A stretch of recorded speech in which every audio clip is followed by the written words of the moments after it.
चल।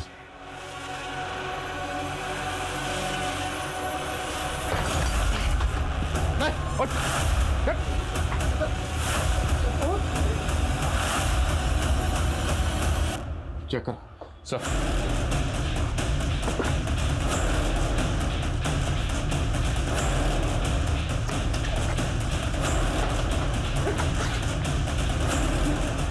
सर ये देखिए।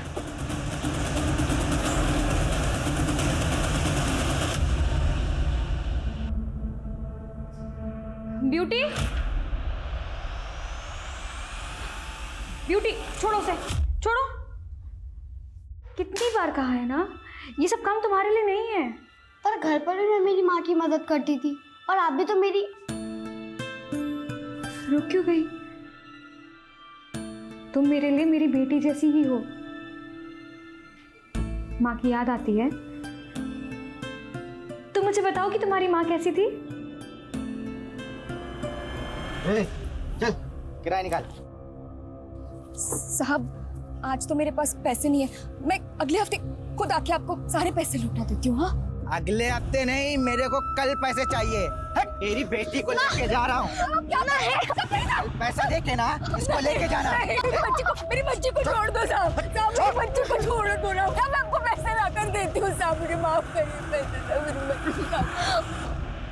कल तक पैसे मिल जाने चाहिए, नहीं तो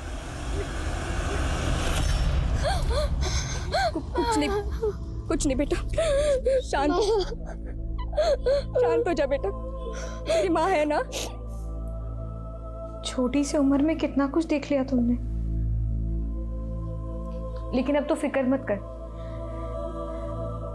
मैं हूं ना, मैं तेरा ख्याल रखूंगी, बिल्कुल तेरी माँ जैसा। माँ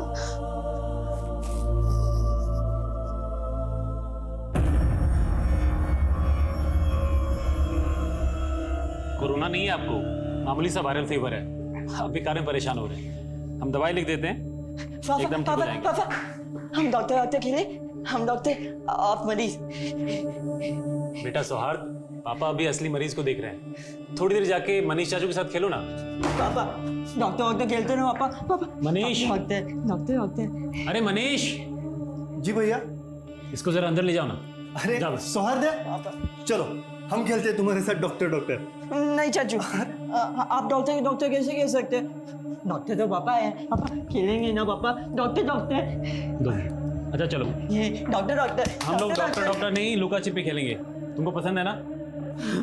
पापा 100 तक गिनती गिनेंगे, तुम कहीं जाके छिप जाओ, ठीक? हम कबड़ में छुपेंगे, आप हमें कभी नहीं पकड़ पाएंगे। डॉक्टर हाँ, चलो। सर बता दे सर, बता दो सर। सर वो हम दुलारी से बहुत प्यार करते हैं सर। वो शादीशुदा है लेकिन अपने पति से परेशान थी, और सर मैं पैसों की किल्लत से, इसलिए सर सोचा कि अगर पैसों का कहीं से जुगाड़ हो जाए तो हम दुलारी को लेकर कहीं दूर चले जाएंगे। इसलिए जब विजय बाबू ने हमें 5 लाख रुपए दिए तो हमें लगा कि यही सही मौका है। मौका देखकर तूने अंजलि का पहले रेप किया और फिर मर्डर किया। ऐसा मत बोलिए साहब, हम तो दिनाराम से प्यार करते हैं, इसलिए उसके साथ चले आए।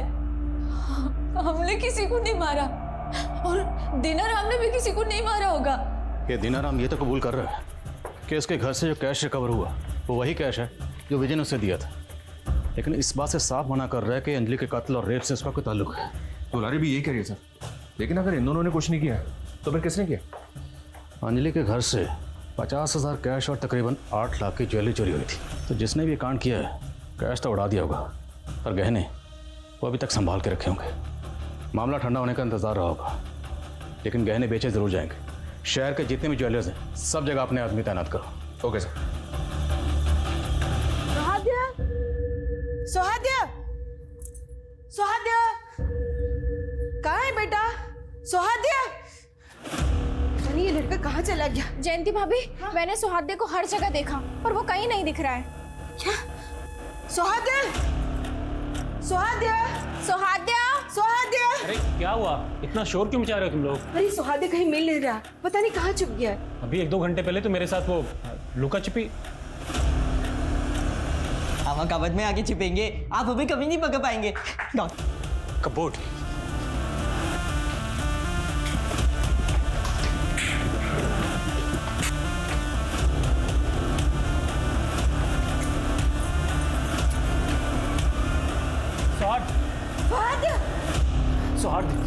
मैं पानी लेकर आती हूँ। सुहाद बेटा बेटा जीत गया पापा, जीत गया।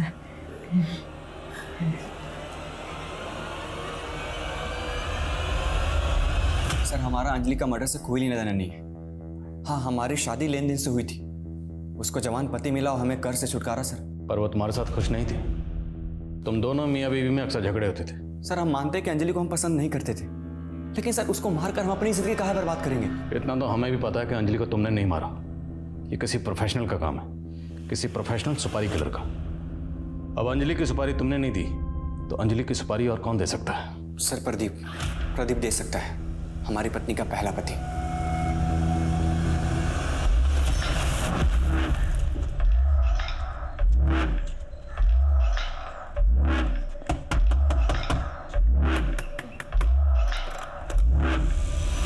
जी दीदी 2 दिन से बच्चे भूखे हैं, बहुत भूख लगी है दीदी, खाने को कुछ मिलेगा? ठीक है, तुम रुको, मैं कुछ लेकर आती हूँ।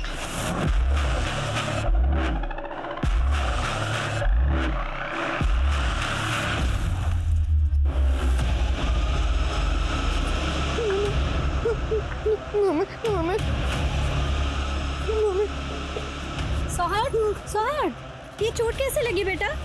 चोट में ये खून कैसे लगा? बोलो बेटा।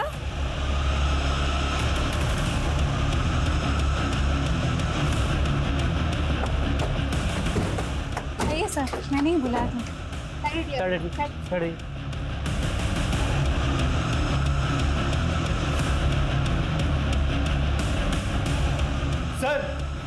सर यहाँ पे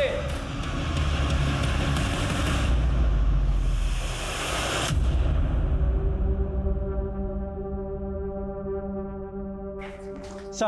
हाँ सर, मैंने पड़ोसी से बात की है। डॉक्टर अजीत के साथ जिस औरत की लाश मिली है वो और कोई नहीं, डॉक्टर अजीत के भाई मनीष की बीवी रूपा है सर। अजीत का भाई मनीष भी घर पर मौजूद नहीं था, राइट? Yes sir. और सर वारदात के वक्त घर पे 3 ही लोग मौजूद थे, डॉक्टर अजीत, उसके भाई की बीवी रूपा और डॉक्टर अजीत का बेटा सौहार्द। बेटा सौहार्द, तुम्हें पता है तुम्हारे पिताजी को किसने मारा? घर पे कोई आया था क्या? अंकल। हाँ बता बेटा, कौन आया था? भूख लगी अंकल, कुछ खाना। आज खाना खाने के बाद ना 2 से 10 तक के पहाड़े याद करेंगे। जी माँ। तुम्हारे उम्र के बच्चों को सब कुछ आता है, लेकिन तुम भी जल्दी सीख जाओगी, ठीक है? अब बताओगे क्या देखा तुमने? हम पापा और रूपा चाची लुका छुपी खेल रहे थे। हाँ। फिर हम छुप गए ऊपर कबर्ड में।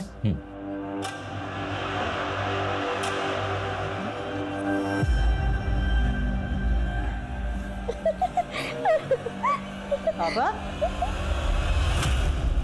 आप और रूपा चाची क्या खेल रहे हो? हम तो लुका छुपी खेल रहे थे ना। हम लुका छिपी खेल रहे थे बेटा, तुमने हमें ढूंढ लिया। अब तुम जाके छिपो, हम तुम्हें ढूंढेंगे। फिर हम वापस वही कबर्ड में आके छुप गए। तो थोड़ी देर बाद आवाज़ आई तो देखिए रूपा चाची और 4 अंकल वो पापा वाला गेम खेल रहे थे, और एक आंटी भी थी। फिर रूपा चाची भाग गई, फिर वो 4 अंकल और वो आंटी भी गई, तो हम भी गए पीछे पीछे। फिर नीचे आके बाथरूम में गए तो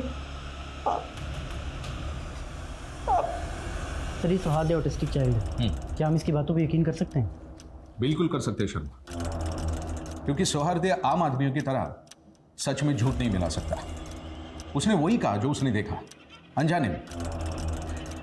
शायद उसको पता नहीं कि उसने कितनी भयानक वारदात देखी है। और सर अगर सौहार्द की माने तो डॉक्टर अजीत उसके भाई की बीवी रूपा, दोनों के बीच में अफेयर चल रहा था सर। ये भी तो हो सकता है कि जिसने रूपा और अजीत का मर्डर किया वो और कोई नहीं बल्कि मनीष। उसे रूपा और अपने भाई के अफेयर के बारे में पता चल गया हो, और उसने। और जब रेप हो रहा था तब जो औरत वहां पर मौजूद थी वो जयंती हो सकती है।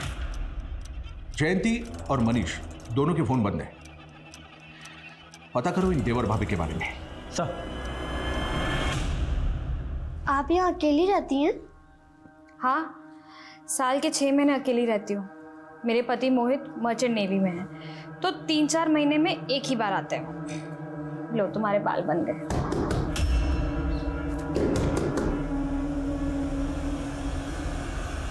बेटा कुछ खाने को दे दो, बहुत भूख लगी है।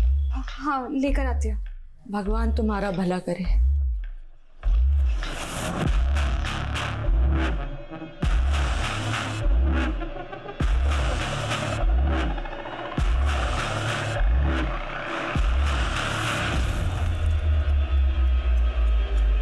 ले।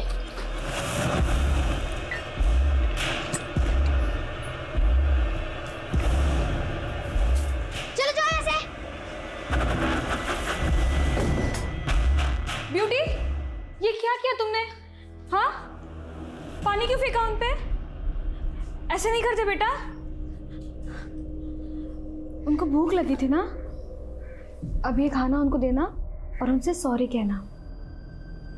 सॉरी। भगवान आपकी बेटी का भला करे।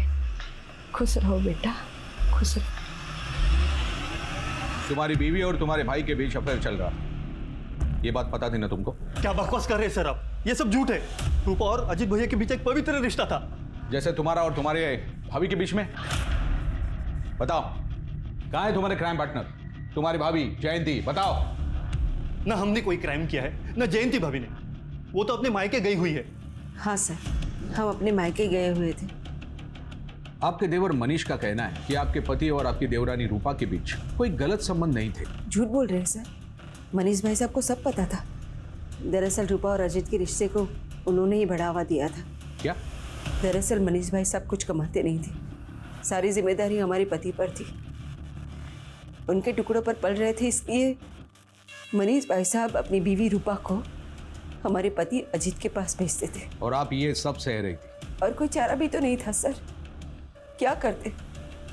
हमारे बेटे की कंडीशन तो आप जानते हैं ना, उसकी दवाइयाँ, उसके भविष्य के बारे में हम नहीं सोचते तो और कौन सोचता। पर कुछ वक्त से अजीत ने अपनी बेशर्मी की सारी हदें पार कर दी। जो हरकतें वो बंद कमरे में करता था वो खुलेआम होने लगी। बस हमारा सब्र खत्म हो गया, इसलिए हम अपने मायके चले गए। सर, हमने अजीत और रूपा को नहीं मारा है, हम सच कह रहे, हम अपने बच्चे की कसम खा के कहते हैं। अंजलि के केस में पुलिस गोल गोल घूम रही थी, वहीं अजीत और रूपा के मर्डर केस में हैरान करने वाले खुलासे हो रहे थे। क्या इन दोनों केसेस के आपस में तार जुड़े हुए थे? वक्त तेजी से गुजर रहा था और पुलिस पर दबाव बनता जा रहा था। अब जरूरी था कि पुलिस कोई नए तरीके आजमाए। सर, सभी ज्वेलर्स को अलर्ट पे रखा है, लेकिन अभी तक कोई भी ज्वेलरी बेचने आया नहीं है। तो शायद हमें अपना तरीका बदलना पड़ेगा। अभी तक हम ज्वेलर शॉप पे फोकस कर रहे हैं, जबकि काले धंधे अक्सर रात के काले अंधेरों में किए जाते हैं। एक काम करो, जितने भी लोग इस तरह के गहने बेचने और खरीदने के सस्पेक्ट हैं, सबकी लिस्टिंग करो। सबके घरों के बाहर सिविल ड्रेस में अपने आदमी तैनात करो, नजर रखवाओ दिन रात। Okay sir. पुलिस को कुछ वक्त लगा, चोरी के जेवर बेचने वालों पर उन्होंने सख्त निगाह रखी और बसंत नाम के एक शख्स पर उनकी निगाह आकर टिक गई। बसंत जौहरी था, लेकिन चोरी के गहनों की खरीद बिक्री वो अपने घर से करता था, वो भी उन लोगों के साथ जिन्हें वो पहले से जानता था। पुलिस के लिए काम कर रहे खबरी पहले चोरी चकारी में सम्मिलित थे। पुलिस ने उनकी मदद ली, जाल बिछाया और बसंत को धर दबोचा। या तो चोरी का माल खरीदने के जुर्म में हम तुझे यहीं रख दें लॉकअप में, या फिर अगर तुझे बचना है तो हमारी मदद कर। ठीक है साहब, मैं आपकी मदद करने के लिए तैयार हूँ, लेकिन सर मेरे पास उनका नाम पता कुछ नहीं है। जब भी उनके पास कुछ माल आता तो वो मेरे पास खुद आते हैं। हमारे आदमी 24 घंटे तुम्हारे घर पर तैनात रहेंगे, गलती से भी गलती करने की सोचना मत। नहीं साहब। पुलिस ने बसंत के घर पर दिन रात पहरा लगाए रखा। हफ्ते गुजर गए, महीने गुजर गए, पुलिस ने अपना सब्र बनाए रखा और 78 दिन बाद बसंत के घर एक दस्तक हुई।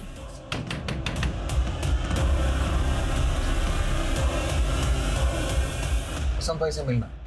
अरे कौन है साहब, कौन है? विशाल, चेक करो थाला। सर, साहब मैं अरविंद हूँ, ये शंकर है। साहब वो जेवरात हमें रास्ते में पड़े मिले थे, चोरी नहीं किए। उनको बसंत भाई के पास बेचने के लिए ले जा रहे थे, चोरी नहीं की साहब हमने। आपको लगता है कि इस उम्र में हम चोरी चकारी करेंगे? हम मामूली से इंसान है साहब, एक टोकरी चाकरी करने वाले। वो गहने नीचे पड़े दिखे ना तो लालच आ गया साहब और चले गए बसंत भाई के पास। तुम लोग नौकरी पेशे वाले मामूली लोग हो ना, तो चोरी चकारी का माल खरीदने वाले बसंत को कैसे जानते हो? वो क्या? जब तक सच ना बोले मरम्मत चालू रखो। चोरी नहीं की साहब, गहने तो। और कौन कौन शामिल है तुम्हारे ग्रोह में? बोल दो, छोड़ दूंगा। छोड़ दीजिए साहब, डर लग रही है साहब, मर जाऊंगा साहब। चोरी नहीं की। तुम तो बहुत अच्छा मसाज करती हो, कहाँ से सीखा? मासी से।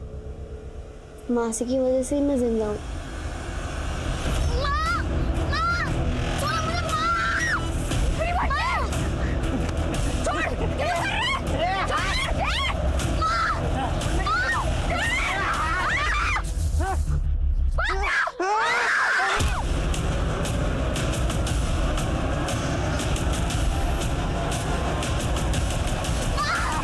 अच्छी बातें सिखाती है, सपने दिखाती है। फिर कहाँ गई तुम्हारी मौसी? तुम फिर से अकेली कैसे हो गई?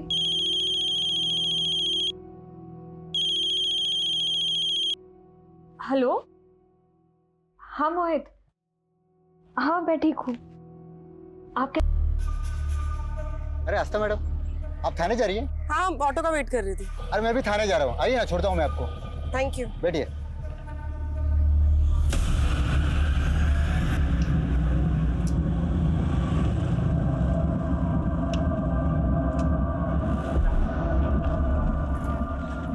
मैम, टायर पंक्चर हो गया।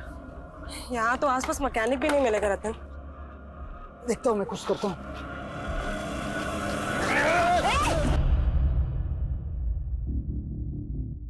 पुलिस वाली है, जब तक ये हमारे पास है पुलिस हमारा कुछ नहीं बिगाड़ पाएगी। एक बार हम लोग यहाँ से निकल जाएं, फिर तेरे को जो करना है कर लेना।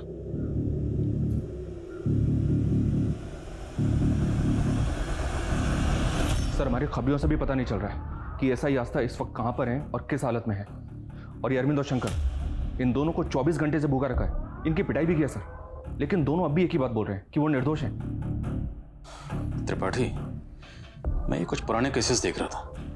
इसमें साउथ का गैंग है पांडुपाल्या, जो लोगों के घर में घुसकर रेप करता है, मर्डर करता है और चोरी चकारी करता है।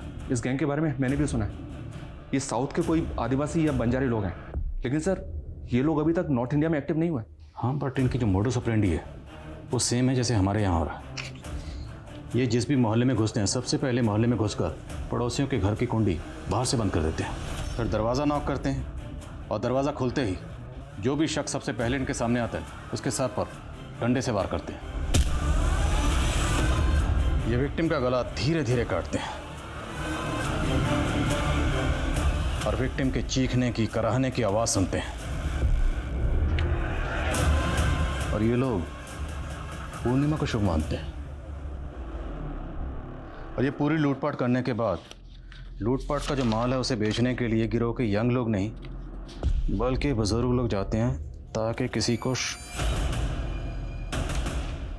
अरविंद और शंकर की रिमांड कब खत्म हो रही? 10 दिन बाद सर। और पूर्णिमा कब? 4 दिन बाद। अरविंद और शंकर से कहो कि 10 दिन से पहले हम उन्हें छोड़ने वाले नहीं। Okay sir. त्रिपाठी सर।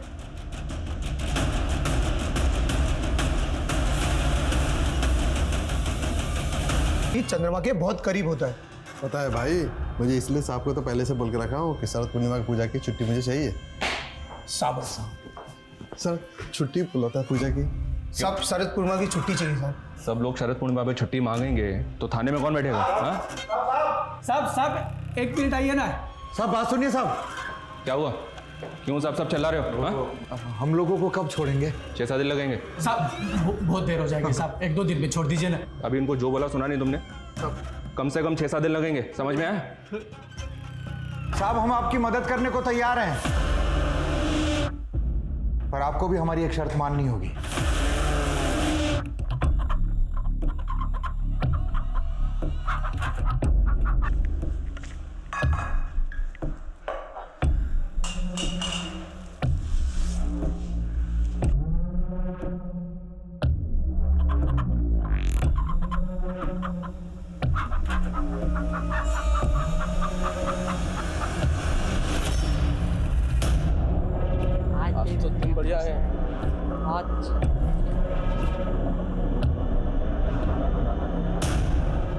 जय देवी।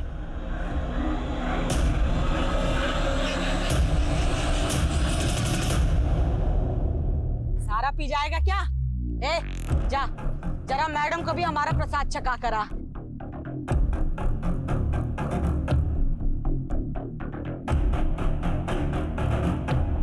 ये ले, पी, प्रसाद है, पी।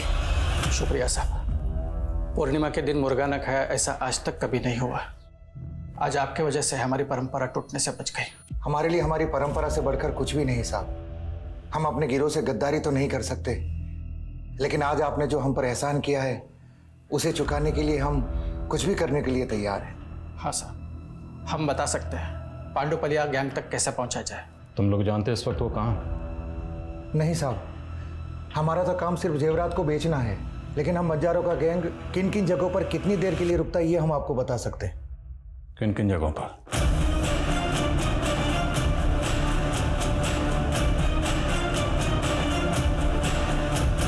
सर, एएसआई आस्था को पांडुपालिया गैंग ने किडनैप किया है। उनका एक धमकी भरा लेटर भी मिला है। उस लेटर में लिखा है कि उनका अगला टारगेट आप है।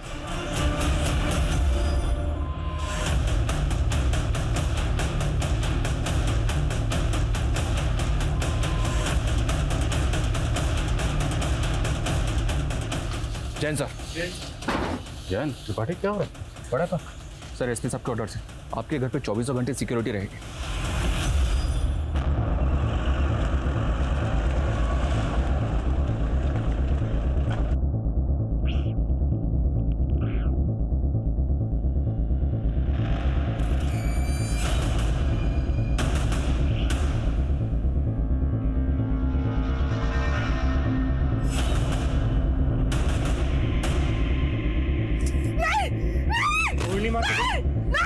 खून से नहाऊंगा मैं। निशाना बनाते थे जो मोहल्ले के आखिरी में हो या जो नदी और मैदानों के पास हो, जहां से भागने में आसानी हो। मैं इस बात को अच्छी तरह से समझती हूँ कि हमारे समाज का एक बहुत बड़ा तबका है जिसके साथ सालों से नहीं दशकों से अन्याय हुआ है और उन्हें अपनी जिंदगी को बेहतर बनाने का मौका कभी मिला ही नहीं। लेकिन इसका मतलब ये कतई नहीं कि कोई जुर्म का रास्ता इख्तियार कर ले। इस तरह से तो पिछड़ा वर्ग और पिछड़ा हो जाएगा और पिछड़े वर्ग का हर सदस्य मुजरिम बन जाएगा। लालच एक ऐसा नशा है जो ज़मीर पर हावी हो जाता है। इंसान सही और गलत के बीच में अंतर नहीं कर पाता, कहाँ रुकना चाहिए वो समझ नहीं पाता। ऐसे गैंग्स लोगों की जिंदगियां बर्बाद कर देते हैं, लोगों का सांस लेना मुश्किल कर देते हैं। आज पुलिस की पुरजोर कोशिशों के बाद पांडुपालिया गैंग का आतंक कम हो गया है। इस खौफनाक गैंग को रोकने के लिए यूपी पुलिस ने जो दिलेरी दिखाई वो सराहनीय है। टीम क्राइम पेट्रोल की तरफ से मैं आज उनकी बहादुरी को सलाम करना चाहती हूँ। आप सतर्क रहें, सुरक्षित रहें। इसी आशा के साथ मैं दिव्यांका त्रिपाठी दहिया अब लेती हूँ आपसे विदा। फिर मिलूंगी अगले केस के साथ। आप देखते रहें क्राइम पेट्रोल सतर्क।